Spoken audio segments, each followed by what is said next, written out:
Let me give you just a few tips on time management essentials.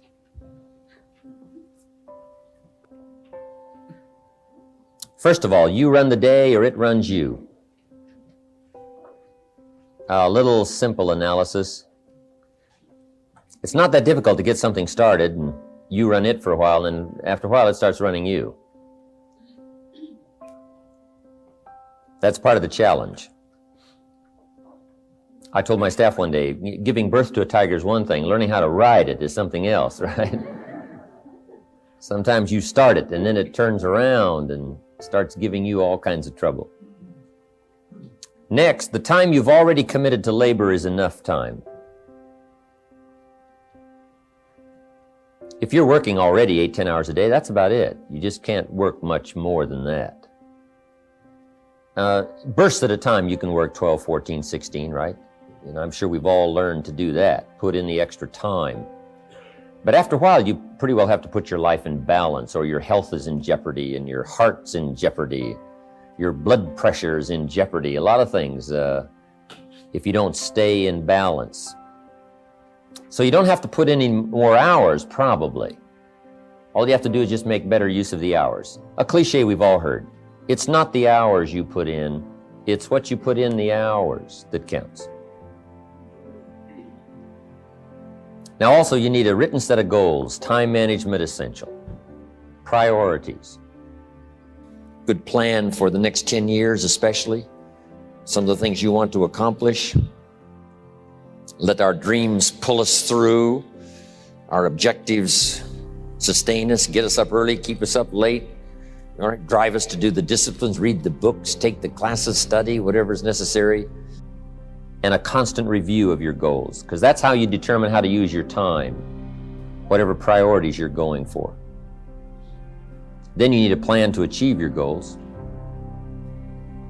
And game plans, laying out 6 months, laying out a year. When you do business internationally, several corporations, we just formed our first Australian corporation.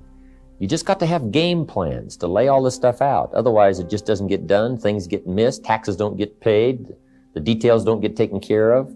You've got to learn to think on paper. And if there's one thing under time management we can get across that's major, that one is it.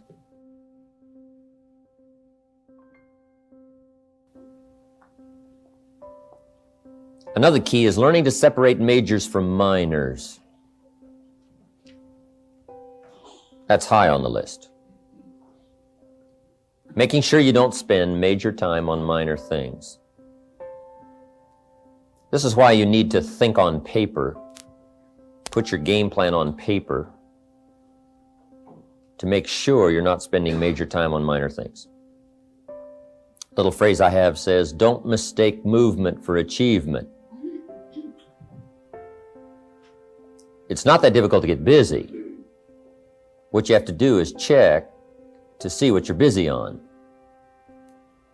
Because it's easy to haul out the trash and fix the screen door, get the car washed, take the kids to school. I mean, it's easy to stay busy, right? The key is on what? So separate majors from minors. Next time management essential is concentration.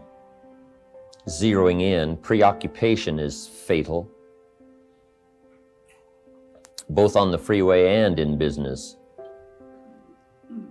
You got to keep your mind concentrated. I have a little rule that says, don't start the business day till you get to the office. I used to start my business day in the shower or at the breakfast table, and it just messed up a lot of things. I'm sitting at the breakfast table, guess where my mind is? At the office. I even got mixed up going to the beach and, trying to, do some relaxing time. But sure enough, when I'm in the office, I'm thinking about the beach. And when I'm on the beach, I'm saying I should be at the office. Now see, that's mixed up. We quoted that little quote from the Reader's Digest in the evening seminar, right? Wherever you are, be there. If you're at the breakfast table, be there. When you're having a conversation with somebody, be there. When you're on your way to work, be there. Enjoy the ride. Take a look around you. What's going on? Study human nature. What's happening? Be there. And then when you get to the office, go for it. Next time management essential is learn to say no. Boy, it's easy to overload your calendar, get yourself into all kinds of time management problems simply because you didn't have the strength to say no when you should have said no. It's much more difficult to say no and then try to get out of it later, call back, make the arrangements, go through the whole embarrassment. Better to say no than to say yes and have to back out. Ron Reynolds has a good phrase that says, "Don't let your mouth overload your back." That's good.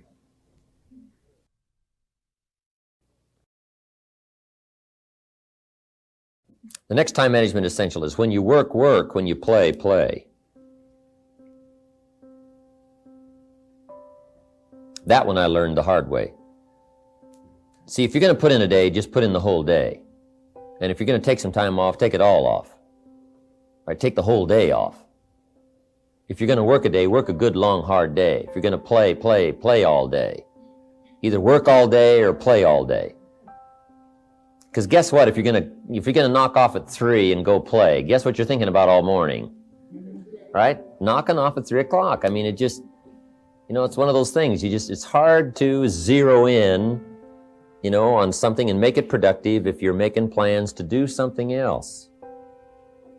Now, part of this depends on what you do and depends on your work schedule and the job you have and the business you have, right? I understand that. Everything we're talking about these 2 days needs to be altered and monitored and worked around to fit your particular situation. I understand that. I have a builder friend of mine up in San Jose. His name is Peter Paulson. Peter's got it down pat. Peter works a week and takes off a week. That's the way he's got it arranged. He's a builder. Now, it's kind of clever, though. See, he works 5 days, takes off 9. That's a little... He says work a week, take off a week, yeah, but it's really 5 and 9. Because it's 5, and then it's a weekend, and 5 days, and another weekend, right? So, but what Peter does, the 5 days he puts in, he works, 14, 16 hours, almost around the clock, keeps 2 or 3 secretaries going, gives all the orders, the accountants, the superintendents, the builders, the whole thing, gets it all arranged, and works around the clock for 5 days, and then takes off. Now, you might not have the luxury of being able to do it that way, but just work on this. When you work, work. When you play, play. Okay, the next time management essential is analyze how you are, and then either compensate for it or change. Sometimes you can remain how you are if you just make other arrangements. My staff discovered I'm a poor courier. They said, "Mr. Rohn, here's a check for Jerry Haynes. You're going to be up north, right, in the next couple of days?" I said, "Yeah, no problem. Give it to me. I'll see that he gets it." Guess when I next hear about that check? From my cleaners. Saying, "Mr. Rohn, we found this," right? Now, I say, "Look, I know I messed up that time, but, next time I'll make sure." See, but it just doesn't work. I'm not good at it. So we've got a little rule at our office that says, don't give the chairman anything, right? Don't. It won't arrive. He can talk good, but he's a poor courier. It won't get there. So you just got to analyze how you are and then make the compensations for it. Now, you can promise to change all you want, right? But if you're not going to, then make the other arrangements. I finally got somebody to help take care of reading financial statements and taking care of, a lot of corporate business and matters that I promised I would do myself, but I just never did get it done. And it used to be terribly costly to me for IRS and taxes. Unbelievable. But I finally got somebody to take care of that. So if you're not going to change, if you're not going to do it, even though you promise yourself year after year, just then make arrangements to see that it gets done. So analyze how you are. If you're good at bookkeeping, then keep your books. If you're not, just don't keep promising. Just drop off all that mess, twice a week or once a month in somebody's lap and say, "Here, figure this out and I'll pay you to do it." Sometimes for $100 a month or something, $50 a month. Somebody will just, calculate a lot of stuff for you. Just save yourself all the grief of promising, and never doing it. So analyze how you are. That's very important. Next time management essential is beware of the telephone. Beware of the telephone, a useful tool, but it can also get you into trouble. So you got to watch the telephone on time management. Here's one way to use the telephone. Make sure you make an agenda before you make a call. Make a little list of what you're going to talk about before you call. Don't try to think and call out of your head. But if you don't have this agenda, you wander around, talk about all kinds of things that probably aren't essential. And then you have that, at the end of the telephone conversation, you say, let's see, there was something else I was going to talk to you about. I can't think of it right now. If I think of it, I'll call you back. See, you just, great time waster. Also, when you make an agenda, it's really great when you come back to recall the conversation. Remember we talked about doing these 3 things? You say, no, we didn't go over that. Say, well, let me see. Oh, yeah. There it is in my log, the agenda of the telephone conversation. Okay, so use the telephone. Now, you got to beware of the telephone at home, too. Now, you might have to have some business calls at home, but you got to be very careful. The phone can be an incredibly disturbing influence on family and social, personal life. So learn to regulate that. They got the phones now, you can just shut them off, right? When somebody calls, it just sounds like you're not there. The phone just rings, but you don't hear it. I can just let the phone ring, but some people can't do that, right? I've had people over at my house, my phone rings. They say, aren't you going to answer your phone? I say, no, we're having lunch or whatever, right? So you got to answer your phone. I said, no, you don't. I've had them go answer my phones. They say, it's for you. I said, I imagine it is, yeah. Come on. Next.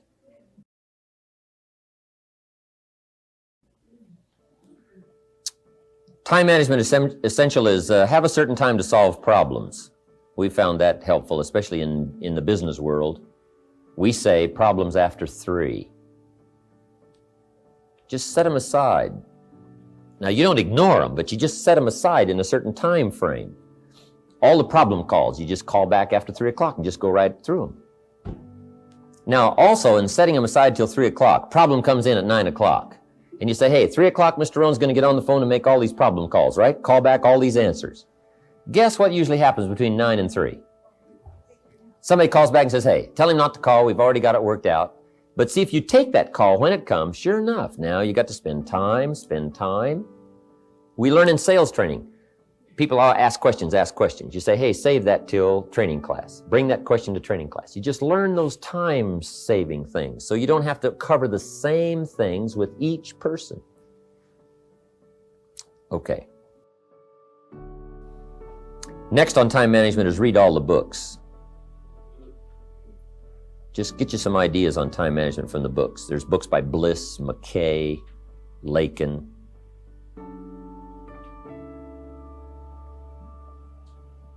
Because that's where you get the answers. Because everybody's got tailor-made situations that need different answers. So just read them all. Some of them's got some kind of weird stuff. Right? If you're weird, do the weird stuff, right?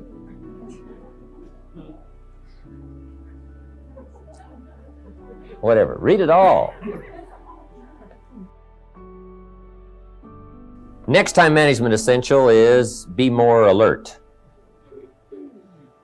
Part of the alertness is not only what's going on, but also be alert to looking at all your present procedures. You may have some old outdated procedures, stuff you've been doing for 5 years and it's taken 10 hours instead of 1. Right? You could put it on a computer or something. You could just, go through, because it's easy to just accumulate a lot of wasted time, wasted motion by not, updating all of your stuff. You don't have to use the old, you don't have to use that anymore, right?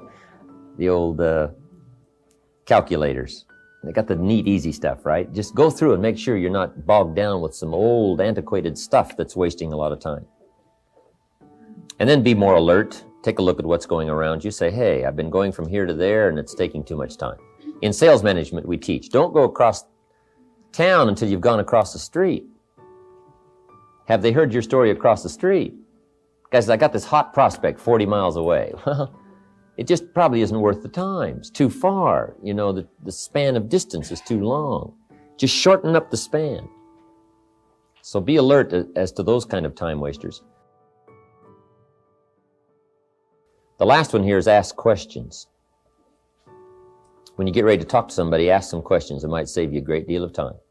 Because it's easy to talk to somebody for an hour and then discover you've been on the wrong subject. Or maybe you're talking to the wrong person. Say, who are you? Oh yeah, John, I forgot. You're talking about somebody else's problem. No, ask questions. You know, then you can get right to the heart of the matter. And then after you've asked a couple of questions, ask a couple of more. Because you can ask somebody, hey, what's wrong? It's not going well, what's wrong? Guy says, well, I can't seem to get at it.